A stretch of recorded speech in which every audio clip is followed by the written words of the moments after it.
আল্লাহ রাসূল সাল্লাল্লাহু আলাইহি ওয়াসাল্লাম যখন কোরআন তেলাওয়াত করতো, কাফেররা ছুটে ছুটে আসতো, রাতের বেলা শুনতো। দিনে আবার অফিসে গেলে দেখতো যে শয়তানরা কেউ বসে রয়েছে, কেউ চোখ বেলতেছে, কি রে কি হয়েছে, রাত মুহাম্মদ যে সুন্দর তেলাওয়াত করে, না শুনলে ঘুম আয় না, তো যাওয়া লাগে।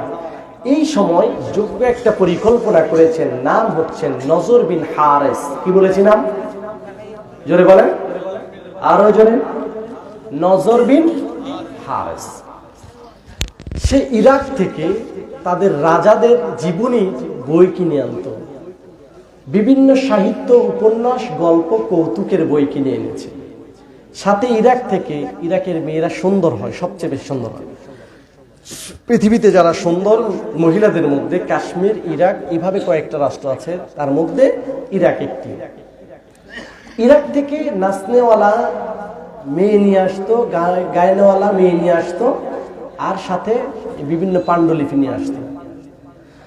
নজর বিন হারিস যখন এই বইগুলো নিয়ে আসলো, নায়িকা এবং গায়িকা নিয়ে আসলো, আসার পরে এলান করে দিয়ে বলল, কুরাইশেরা তোমরা শোনো, তোমরা মুহাম্মাদের কোরআন শুনো না, মুহাম্মাদের কোরআন শুনতে যাবে না।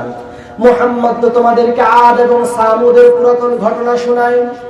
আমি তোমাদেরকে অতি আনন্দদায়ক নতুন নতুন গল্প শোনানোর ব্যবস্থা করেছি, গান বাজনা শোনানোর ব্যবস্থা করেছি, তোমাদের জন্য রমরমা নায়িকার ব্যবস্থা করেছি। কন্যা নাউযুবিল্লাহ। লা তাসমাউ লিহাযাল কুরআন ওয়ালগাউ ফীহি লাআল্লাকুম তাগলিবুন। আল্লাহ আগে জানিয়ে দিয়েছেন, নবী হে আপনার কাছে তারা এইগুলো শুনে যায়, দিনের বেলা প্রচার করে, কোরআন শুনতে দেওয়া যাবে না, যেখানেই কোরআন চলবে সেখানেই গন্ডগোল লাগিয়ে দেওয়া হবে। সেই সময় চলেছে, এখনো আছে না নাই? আল্লাহর নবী সাল্লাল্লাহু আলাইহি ওয়াসাল্লামের এই এলানকে বিপক্ষে নিয়ে তারা বলতেছে, নজর বিন হারিস এলান করে দিল, তোমরা এই আদি যুগের কোরআন শুনতে যাও না, তোমরা আসো, আমার কাছে আসো, আমি তোমাদের জন্য রমরমা ব্যবস্থা করেছি। কন্যা নাউযুবিল্লাহ। নজর বিন হারিসের এই কথা শুনে বিভিন্ন মানুষ ছুটে এসলো। কিছু মানুষ তাদের মজমায় বসলো, সেখানে নায়িকা গায়িকা গান গাইতেছে, কৌতুক করতেছে, অভিনয় করতেছে। এই সেখান থেকেই কোরআনের সংস্কৃতিকে মিটিয়ে দেওয়ার জন্য অপসংস্কৃতি চালু করা হয়েছে। নজর বিন হারিসের ডাকে যখন মানুষগুলো সাড়া দিল, আল্লাহর হাবিব সাল্লাল্লাহু আলাইহি ওয়াসাল্লাম কিছুটা মন খারাপ করে ফেললেন। এমন তো অবস্থায় আল্লাহ আয়াত নাযিল করলেন, ওয়া মিনান নাসি মান ইয়াশতারি লাহওয়াল হাদিস লিয়ুদিল্লা আন সাবিলিল্লাহ। লোকেদের মধ্যে এমন কিছু মানুষ আছে যারা মাইয়াশতারি ক্রয় করেন লাহওয়াল হাদিস। লাহওয়াল হাদিসের বিষয় তাফসীরে কাশফ বর্ণনা করেন, এমন সব কথোপকথন, এমন সব সাহিত্য, উপন্যাস, এমন সব গান বাজনা যা মানুষকে আল্লাহ থেকে বিমুখ করে দেয়। কি থেকে? হযরত ইবনে মাসউদ রাদিয়াল্লাহু তাআলা আনহু বলেন, এই লাহওয়াল হাদিস মানে হচ্ছে গান বাজনা, অন্য কোনো কিছু নয়, শুধু গান বাজনা, বাদ্যযন্ত্র। এই একই বিষয়ে ইবনে মাসউদ রাদিয়াল্লাহু তাআলা আনহু এই হাদিসটা একজন দুইজন নয়, প্রায় 18 জন হাদিসের রাবী এটা বর্ণনা করেছেন। আল্লাহ সুবহানাল্লাহ। অর্থাৎ এই লাহওয়াল হাদিস দ্বারা যত গান বাজনার মঞ্চ আছে, আয়োজন আছে, এটাকেই বোঝানো হয়েছে। আল্লাহ তাআলা বলেন, তারা এটা হচ্ছে বাদ্যযন্ত্র দিয়ে আল্লাহর এই পথ থেকে তারা সরিয়ে নেওয়ার চেষ্টা করে, বিগাইরি ইলমি, যার মধ্যে থেকে কোনো জ্ঞান পাওয়া যায় না। আচ্ছা, নাচ গান শুনে দেখি কোন রকমের এলেম অর্জন করা যায়? কথা বলেন, করা যায় না। কিন্তু এই আয়োজনগুলো যারা করে তারা শুধু অল্প সময়ের আনন্দের জন্যই করে, অন্য কিছুর জন্য করে না। তারা করে নাচ গান কিনে জাহান্নাম ক্রয় করে। আর যারা মুমিন, কোরআনের পক্ষে থাকে, তারা শুধু ইন্নাল্লাহ হাশতারা মিনাল মুমিনিনা আনফুসাহুম ওয়া আমওয়ালাহুম বিআন্না লাহুমুল জান্নাহ, তারা জান এবং মালের বিনিময়ে আল্লাহর জান্নাত ক্রয় করে। ঠিক কিনা? আল্লাহ আমাদেরকে ক্রয় করার তৌফিক দান করে, সবাই আমিন। আর এই কোরআন এবং হাদিসের মজমাগুলোকে বন্ধ করে দেওয়ার জন্য তারা নাচ গান দিয়ে যত আয়োজনে করে, তারা মনে করে এগুলো বন্ধ হয়ে যাবে, হট্টগোল করে মনে করে বন্ধ হয়ে যাবে। আল্লাহ বলেন ইউরিদুনা লিইউতফিউ নূরাল্লাহি বিআফওয়াহিহিম ওয়াল্লাহু মুতিম্মু নূরিহি ওয়ালাউ কারিহাল কাফিরুন।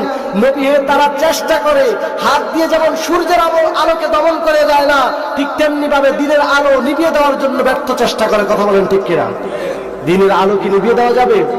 নিভিয়ে দেওয়া যাবে না। আল্লাহ রাব্বুল আলামিন দ্বিতীয় আয়াতে বলছেন ওয়াইযা তুতলা আলাইহি আয়াতুনা ওয়াল্লা মুস্তাকবিরান কাআল্লাম ইয়াসমা'হা কাআন্না ফি উযুনাইহি ওয়াকরাম।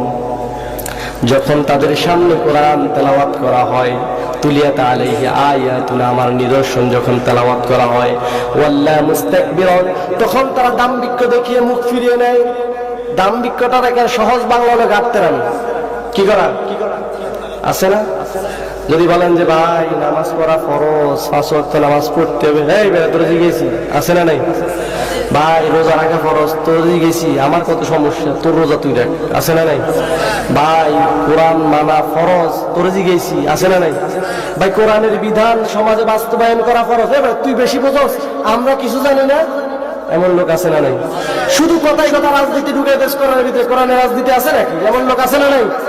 এই জালেমদেরকে আল্লাহ তাআলা বলছেন ওয়াইযা তুতলা আলাইহি আয়াতুনা ওয়াল্লা মুস্তাকবিরান কাআল্লাম ইয়াসমা'হা কাআন্না ফি উযুনাইহি। তারা প্রথমে এর বিরোধিতা করবে, তারপরে এমন ভাবে শুনে থাকবে মনে হয় যেন তাদের দুইটা কান বধির, দেনা কথা শোনে না। যতই বলেন হাতেরটাই ঠিক, যতই বলেন হাতেরটাই ঠিক। এরকম লোক আছে না নাই? আল্লাহ তাআলা বলেন এরকম যারা আছে তাদেরকে ঘোষণা দিচ্ছেন সূরাতুল আরাফে, ইন্নাল্লাযীনা কাযযাবু বিআয়াতিনা ওয়াস্তাকবারু আনহা লা তুফাত্তাহু লাহুম আবওয়াবুস সামা ওয়া লা ইয়াদখুলুনাল জান্নাতা হাত্তা ইয়ালিজাল জামালু ফি সাম্মিল খিয়াম।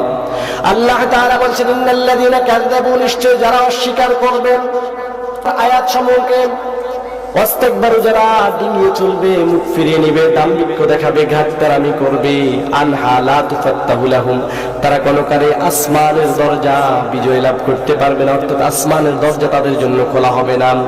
ওয়ালা ইয়াদখুলুনাল জান্নাত, তারা জান্নাতে প্রবেশ করতে পারবে না ততক্ষণ পর্যন্ত, হাত্তা ইয়ালিজাল জামালু, যতক্ষণ পর্যন্ত না ওট প্রবাহিত হয়, ফি সাম্মিল খিয়ার, সুয়ের ছিদ্রের ভিতর দিয়ে যতদিন পর্যন্ত ওট প্রবাহিত না হবে, কোরআনের আয়াত স্বীকারকারী কোনকালে যতদিন পর্যন্ত ওট প্রবাহিত না হবে তারাও জান্নাতে যেতে পারবে। পারবে? তাহলে জান্নাত শুধু ঈমান আনলেই জান্নাত? এটা সহজ ভাষায় বলতেছি। জান্নাত হচ্ছে আল্লাহ বান্দার জন্যই বানাইছেন। অনেক আলেমে বলে না যে লা ইলাহা ইল্লাল্লাহ ফাদাখালাল জান্নাহ, হাদিস সহিহ, হাদিস সহিহ, এতে কোনো পার্থক্য নাই, কোনো রকমের সনদও গলত নাই, আবার মতনেও কোনো সমস্যা নাই, হাদিস সহিহ। কিন্তু এই আইনটা কি সবার জন্য? লা ইলাহা ইল্লাল্লাহ ফাদাখালাল জান্নাহ সত্য, কিন্তু আপনি যদি এই সকালে ঈমান এনে দুপুরের আগে মারা যান, আপনার মধ্যে কোনো ফরজ বিধান অতিবাহিত হলো না, আপনি জান্নাতে যাবেন। এই আয়াত তো স্বীকার করছে, আপনাকে চোখে আঙ্গুল দেখিয়ে দেখিয়ে দিচ্ছে ঈমান আনছেন, আল্লাহ মানেন, দিন মানেন, কিয়ামত মানেন, সব মানেন, শুধু কোরআনের আয়াতটা একটা আয়াত মানতে পারেন নাই। আপনার জন্য আল্লাহ বলছে যে ওয়াস্তাকবারু আনহা, যে অস্বীকার করেছো, দাম্ভিকতা দেখিয়েছো, ততদিন পর্যন্ত জান্নাতে যেতে পারবে না যতদিন পর্যন্ত সুয়ের ছিদ্রের ভিতর দিয়ে ওট প্রবাহিত না হয়। জান্নাতে যাবেন? হ্যাঁ, যারা বলে কোরআনে এটা নাই সেটা নাই, তারা কি কোরআন পড়ে? এই যে আজকে যারা আয়োজন করেছে দেখবেন এক পক্ষ কালকে বলবে এর রাজনৈতিক আলোচনা হয়েছে, আছে না নাই? আসলে এটা কি রাজনৈতিক আলোচনা না কোরআনের আলোচনা? সূরার নাম লোকমান, সূরার নাম কি? লোকমান। এই সূরা লোকমান থেকে 5 নম্বর এবং 6 নম্বর আয়াতটা আমি কালকে সিলেক্ট করছি। প্রথমে আলোচনা একটা টার্গেট ছিল অন্যরকম, চিন্তা করলাম যুব সমাজ এটা করতেছে, তাদেরকেও তো কিছু উৎসাহ দেওয়া দরকার নাকি? আচ্ছা বলেন তো, যারা আছেন তারা কি চাইলেই একটা ডিজে পার্টি করতে পারতো না? সহজ না? কারণ আমাদের পরিবেশ এমন নোংরা হয়ে গেছে, বিগত দিনগুলোর কারণে আমাদের পরিবেশ এতটাই নোংরা হয়েছে যে শুধু ফাহেসা কাজের জন্য অনুমতি, কোরআন এবং হাদিসের জন্য অনুমতি নেই, ঠিক কিনা? কারণ এটাতে সহ্য হয় না। সহ্য হবে কি করে ভাই? আপনি করেন জিনার কারবারি, আপনি করেন সুদের কারবারি, আপনি করেন 2 নম্বরই, আপনার সারা জীবন ধরে শুধু বাক করে, আপনার সহ্য হবে কেন? আপনি যদি হক পথে থাকতেন, আপনিই কোরআন চাইতেন, বুঝবেন যে কোরআন চায় না, সংবিধানে কোরআন চায় না, তার ভিতরে সমস্যা আছে, ঠিক কিনা? কারণ চোর চাইবে চোরের আইন পাশ না হোক, জেনাকার চাইবে জেনার আইন পাশ না হোক, ঘুষখোর চাইবে ঘুষের আইন যেন পাশ না হয়। আর এগুলো যদি হয়ে যায় তার তো আর বাঁচা নেই, কারণ তারা খাওয়ার জন্যই বাঁচে, বাঁচার জন্য খায় না, ঠিক কিনা? যুবক সমাজকে যেহেতু রাত অনেক হয়ে গেছে, কথা সংকীর্ণ করতে হবে, বুঝতে পারতেছি অনেকেরই উঠা নামা শুরু হয়েছে। যুব সমাজদের জন্য 2টা লাইন আমার, তোমরা যেভাবে আছো ঠিক সেভাবে সম্মিলিতভাবে থাকবে। মনে রাখবে, মাথার চুল যাদের আছে আজকে ট্রাই করবা, একসাথে এক মুষ্টি চুল যদি ধরে টানবো সবগুলো চুল ওঠানো সম্ভব, শুধু দুর্বল যে চুলগুলো আছে সেগুলো ঝরে যাবে।